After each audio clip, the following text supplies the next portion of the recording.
In this knife talk video, we're looking at the Microtech Scarab. And this is on loan from a friend, and it's a really cool knife. I've had a Microtech Bounty Hunter, the one that's kind of a little bit modeled after kind of the aesthetics of Boba Fett and well, really Boba Fett, not so much Jango Fett, but the Mandalorian kind of thing from Star Wars. So that one was really cool. I will be putting up a kind of dubbed over 1 minute overview of it that I'm going to kind of salvage some video that I made when I had it and make a 1 minute overview out of it. But for now, we're taking a look at the Scarab. So it has this little Scarab etch on the handle clip. Not exactly sure why they went with the Scarab name. I mean, I know Scarabs have been kind of a part of Egyptian symbolism and things like that, but I don't really know how it applies to this knife. But anyway, this is again a Microtech, and it's an out the front knife. It's automatic and it's a double action out the front. So what that means is when you push this lever forward, a spring drives the blade out of the front of the handle automatically. You don't have to push anything on the blade. And that's basically, in general, obviously there's different kind of definitions, but for most of the time, most of the places, that's the definition of an automatic knife, when you don't have to manipulate the blade itself to open it, right? So instead of manipulating the blade here like a spider hole or a thumb stud or even a flipper, you're just pressing a button.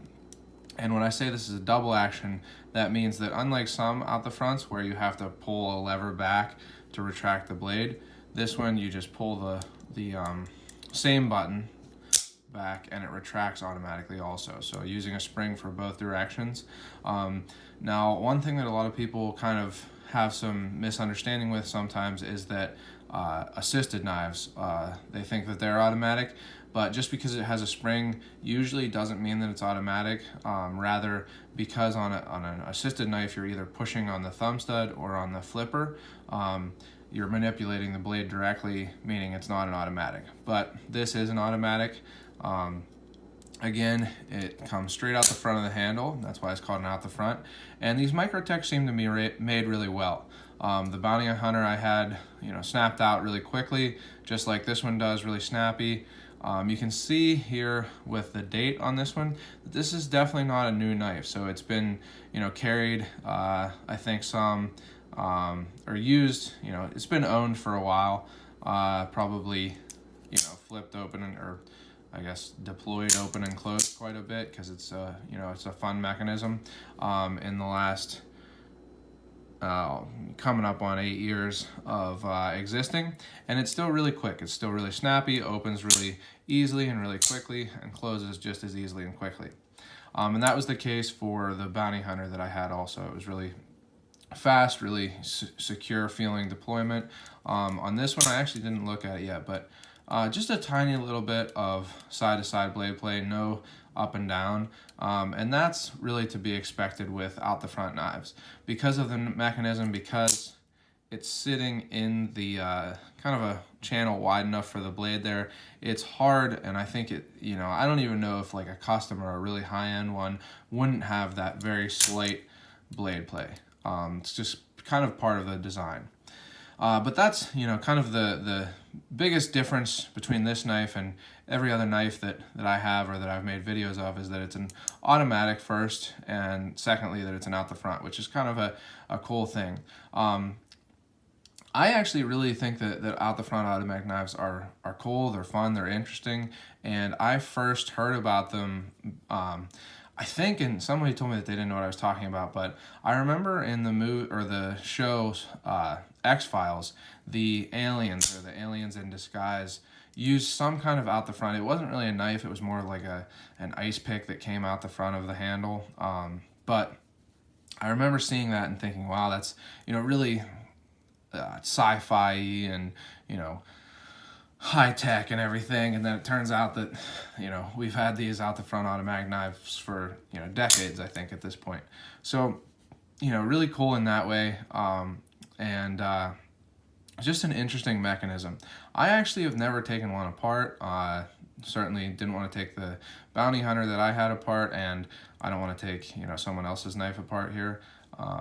But I imagine that when you pull this back, there's a spring, and once you get to the end of it, it lets go of, whatever kind of lock it has, and same thing here. But there's definitely a spring involved. Beyond that, it's kind of a mystery to me. But it seems to work, so it doesn't matter too much.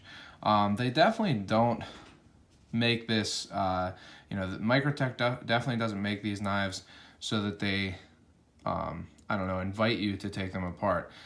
These have these kind of strange 3-hole screws that I'm sure that you can get a tool for, but I don't think that a tool comes with these knives. It didn't come with the bounty hunter that I had. So you're not really supposed to take these apart, and for good reason. It's, I think, a more complicated thing than just taking apart a frame lock or even a back lock. But really cool mechanism, really fun, and you can just kind of open and close it and enjoy the fact that it's really well made, a finely crafted, well built kind of, almost kind of cool in the sense of the engineering that went into it.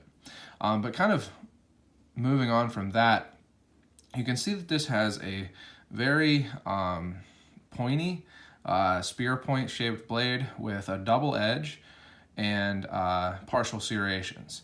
So definitely a tactical type blade design, especially with this kind of fuller going through the middle and the black DLC coating.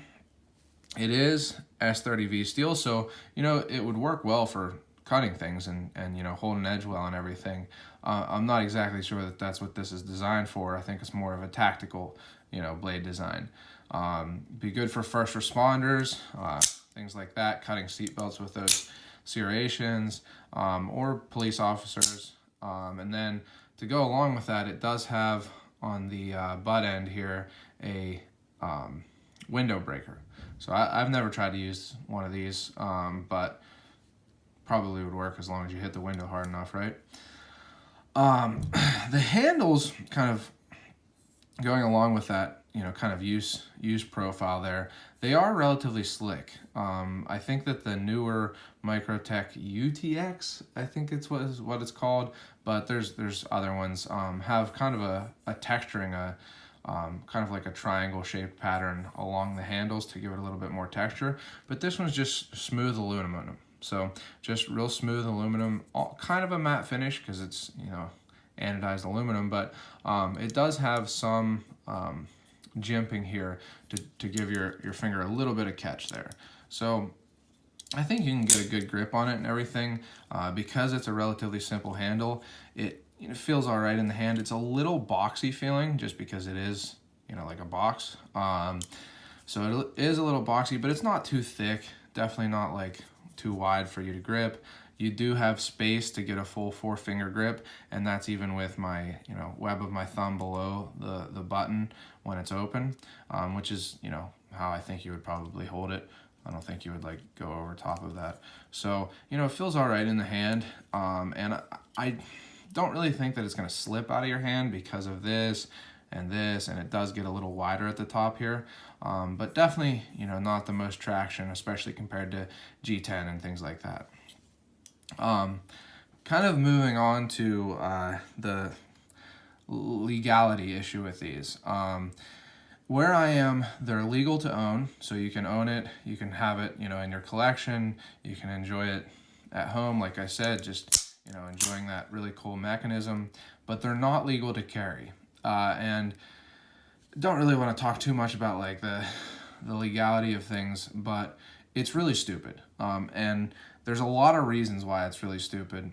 So it's an old law. It's an old set of laws that really, when you look into it, came about because of like movies and kind of gang hysteria in the 1950s, where I don't even know if it's the case. I doubt that it's the case, but people felt like switchblades, they got the kind of perspective that switchblades were what all of the gangs were using to, perpetrate their crimes, right? And I don't know if that's true or not, but that's kind of perception that was put upon automatic knives, and because of that, because of ignorance about how the mechanism works and things like that, and just hysteria and fear. There were laws created that once a law is created, it's hard to take it away, take it back, which is in some cases good, and in some cases, when a law is created because of ignorance, not good, right? And so, kind of to give an example of the impracticality and the lack of reasoning or logic behind this knife being illegal, is that this knife is perfectly legal. You can carry this, by the letter of the law, it's totally fine. This is the Spyderco Matriarch 2 with the Emerson Wave opening feature, and this knife, it would be impossible to open this knife quicker than this knife.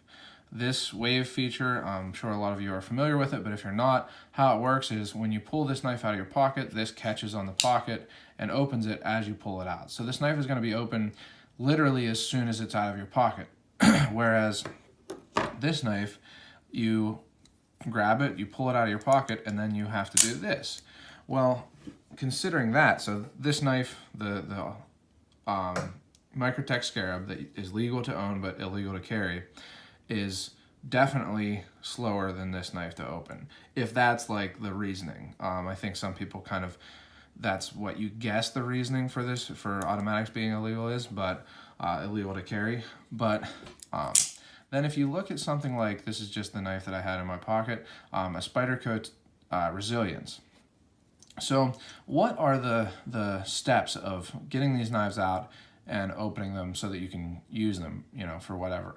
Well, for both of them, you have to pull them out of your pocket. And then for both of them, it takes one movement with your hands. So let's see if I can do this at once. See, so it takes a lot harder of a movement, a lot more difficult of a movement on this knife. They obviously have to make it so that it's not just, it's a flick of a switch to open this or to open in your pocket. So it's, you have to really focus on pushing this lever forward to get this knife to open. Whereas on, a nice simple manual, one hand opening knife, you just take it out of your pocket and there, it's open. Same, you take it out of your pocket and it's open. So there's no real increased ability to deploy an automatic knife quicker than other knives that are legal, right? I would say that it's about the same, if not a little bit less practical than a normal, one-hand opening flipper, thumb stud, or spider hole, and it is definitely objectively slower than a well-designed Emerson Wave feature knife. So if that's the reasoning, doesn't hold up. And kind of beyond that, and this is going a little bit further into, like laws and things like that, which I don't love to do, but I think it's worth noting when you're talking about this automatic knife, is just in general, even if this knife does open quicker than this knife, or let's say this knife, and actually all of these knives open definitely quicker than this knife. For this knife, you have to take it out of your pocket, and it's a two-hand, function to get it open. Still not very slow, but even though with that, these knives are quicker to be able to open, there's no reason that should make them, less legal to own or carry. Like I say, all of these are legal to own where I am, but this one arbitrarily is illegal to carry. There's no reason that being able to open a knife quicker, or a knife being scarier looking, again, I would say that this knife is a heck of a lot scarier looking than even this knife, so that doesn't hold up either. But being quicker to open and being scarier looking are not real, reasons to make something illegal. If you are the kind of criminal person who uses literally any of these knives to go out and harm someone, that is illegal. You harmed someone, and then they are a victim, and you committed a criminal act. But owning and carrying a tool that is used to cut things. And you could cut boxes with this, you could cut food with it if you really wanted to, just like you could with all of these other knives. Some of them are better than others. This knife's a little small for cutting food. This knife, is a little big for cutting envelopes. This knife will cut boxes pretty well, actually, because of the serrations, and so will this one. This one will pierce, if you need to, I don't know, like pop a balloon, they'll all do that. But they all have the same basic function, which is cutting things. And there's no reason that any of them should, in themselves, be illegal to carry or own. It's using any of these things in a criminal way in which you hurt someone or something. So that's kind of my thoughts on that, and it bothers me because of my beliefs on laws, and also because I'd just like to be able to, I don't own any automatic knives because I don't want to own a knife that, I can't carry and use in public. And it bothers me that I can't, have a nice Microtech because of totally senseless laws that make, no sense. There's no victim if I'm carrying this knife and using it to cut open boxes and things like that. The only thing that should be illegal is if you use any knife, and obviously it should be illegal, if you use any knife to harm someone or something. That's a criminal act, shouldn't do it, and it should be punished severely, but owning, carrying, using no knife, I believe, should be, in itself an illegal thing, right? It doesn't make sense. But anyway, that's definitely enough talk on that. Probably too much. I'm sure a lot of people stopped watching at this point, but it's something that, I think about sometimes, and I think is worth saying, worth pointing out when you're talking about an automatic knife. And like I say, because I can't carry them, I don't own them, so this is probably one of the only videos I'll make on them. At least until they change that law, which, there's organizations like Knife Rights, and, just in general, there are some people trying to make changes to that, right? Some states have legalized the carry of automatic knives, and hopefully that happens where I am. But, moving past that, even if it is, not legal to carry this knife, it's still a fun knife to have, I think. If they weren't relatively expensive, and if there weren't so many other knives that I'd like to have that I can carry and use in public, then I would have one of these, just because it's really cool. Again, you get to watch it, but if you haven't, had the opportunity to open an automatic, out the front knife, it's cool. It's, if you like knives, you're gonna like it.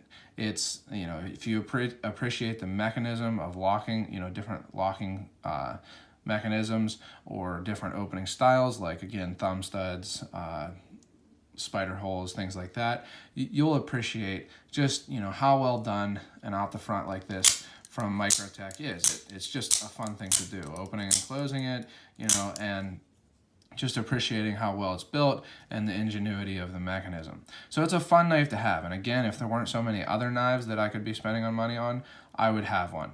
And if they do legalize carrying them, as along with owning them where I am, then I will get one.